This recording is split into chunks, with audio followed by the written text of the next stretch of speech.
जय श्री राधे। आज हम श्रीमद् भगवद गीता जी में 8वें अध्याय का 20वां श्लोक देखेंगे। श्री भगवानुवाच परस्तस्मातो भावोऽन्यो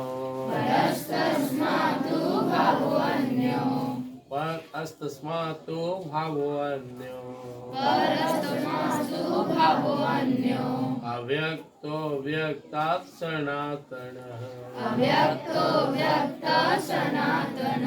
यः स सर्वेषु भूतेषु नश्यत्सु न विनश्यति परस्तस्मातो भावोऽन्यो अव्यक्तो व्यक्तात् सनातनः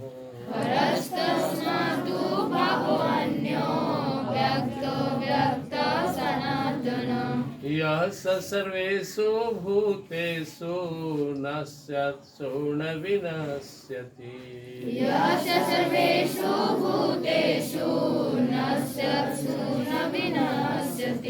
टॉपिक चल रहा था कि ब्रह्मलोक तक जितना भी देवी देवताओं का लोक है सब एक दिन नष्ट हो जाएगा। जैसे संसार नष्ट होगा वैसे स्वर्ग लोक नष्ट हो जाएगा, यम लोक, दिक्पाल लोक, ब्रह्म लोक, फिर से सभी जीव संसार में वापस आ जाएंगे। लेकिन एक ऐसा लोक है जो कभी नष्ट नहीं होता है। वहाँ अगर कोई चला जाए तो सुरक्षित हो जाएगा। जैसे देखो एक प्राइवेट जॉब होता है, काम मिला ना मिला, कभी बढ़िया चला कभी नहीं। और एक सरकारी जॉब होता है, तो एक पेमेंट फिक्स हो गया तो तुमको मिलेगा ही। तो वैसे ही हम सभी अगर एक बार अपने परम धाम को चले जाए तो वापस फिर संसार में नहीं आएंगे। लेकिन परम धाम छोड़ के कहीं भी जाओगे, किसी भी देवी देवता के लोक पे तुमको वापस आना पड़ेगा। इसलिए देवी देवता के चक्कर में नहीं रहना है, क्योंकि उनका अपना ही पद स्थिर नहीं है, दिन वो भी वापस आ जाए। भगवान बोले अपना फोकस रखो परम धाम जाने के लिए। परस्तस्मातु भाव्योऽन्यो व्यक्तो व्यक्तात् सनातनः। एक ऐसा परम भाव है जो सनातन है, शुरू से है, वो ना कभी नष्ट हुआ है ना नष्ट होगा। वहीं जाना हम लोग का उद्देश्य रखें। यह सर्वेषु भूतेषु नश्यत्सु न विनश्यति। पूरा ब्रह्मांड सारे जीव नष्ट हो जाएंगे, लेकिन अपना परम धाम और वहां रहने वाले जीव का नाश नहीं होगा, वो स्थिर है। और उसके बारे में भगवान आगे भी बताएंगे इस अध्याय में भी 15वां में। वहाँ आनंद ही आनंद है। न तद्भासते सूर्यो न शशांको न पावकः यद् गत्वा निवर्तन्ते तद्धाम परमं मम। 15 अध्याय भगवान बताए वो एक ऐसा स्थान है मेरा परम धाम जहाँ न सूर्य की पहुंच न चंद्रमा की न अग्नि की कोई भी प्रकाश हो नहीं जाता। वहाँ का प्रकाश दिव्य है। वहाँ जाड़ा गर्मी नहीं होता, वहाँ दिन रात नहीं होता, वहाँ बचपन जवानी नहीं होता, वहाँ का शरीर एक जैसा रहता है। वहाँ समय ही नहीं होता है, कालातीत है वो, जो जैसा वैसा ही वो। वहाँ पता ही नहीं चलेगा अरे वो अरब साल बीत रहा है, खरबों खरब अनंत काल, फिर भी जीव को पता नहीं है। मस्त है परमात्मा के साथ। वहाँ प्रभु होते हैं और उनके शिष्य भक्त प्रेमी जो साधना करके पहुंच गए वो लोग होते हैं।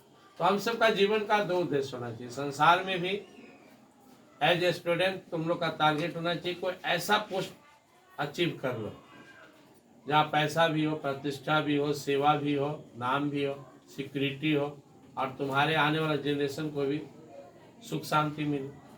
अब मान लो कि तुम प्राइवेट जॉब में रहोगे, कितना कष्ट है।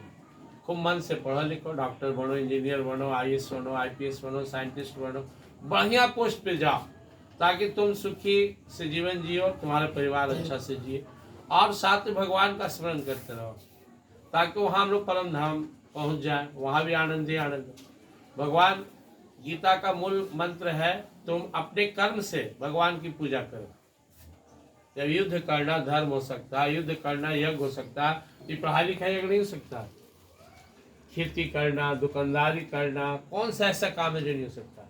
युद्ध जहाँ मार काट हो रहा वहाँ भगवान कहते हैं मेरे लिए करो, ये तुम्हारा कर्तव्य है, अपने कर्तव्य का पालन करो, तो वो यज्ञ हो जाएगा। यज्ञ अर्थात लोकोयम कर्म बंधना। संसार में कोई भी कर्म परमात्मा के लिए किया जाए, it should be my duty, my responsibility, तो वो पूजा हो गया। तो तुम लोग का सबसे बड़ा धर्म है पढ़ना। इसके बाद ही कोई दूसरा कर्म है। तुम दुनिया में कुछ भी अच्छा कर्म करो, इससे बढ़िया अच्छा कर्म नहीं है।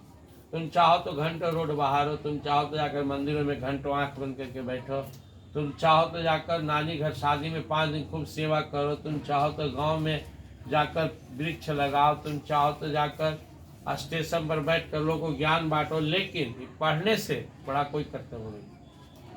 और एज ए टीचर स्कूल में तुम्हें तुम्हारे जीवन संभालने से बड़ा मेरा कोई धर्म नहीं है। इसके बाद है तुम्हारा भी स्टूडेंट लाइफ खत्म हो जाएगा, तो जो करना करो। इसलिए तुमको इस चीज़ को समझना है, यह स्टूडेंट लाइफ अनमोल है, दोबारा नहीं मिलेगा। पढ़ने से बड़ा कोई कर्तव्य नहीं है। कोई भी कारण ऐसा नहीं हो सकता है जो तुम्हारी पढ़ाई से बड़ा और तुम उसको डिस्टर्ब कर दे। छोड़ दो, शादी विवाह में मत जाओ। हो सकता है रुस जाए तुम्हारे मौसा मौसी अड़ोसी पड़ोसी। जिस दिन IAS बन के आओगे ना, उस दिन वो बड़ाई करेगा, बाप इतना पढ़ता था कि शादी विवाह में नहीं आता, तो तारीफ होगा।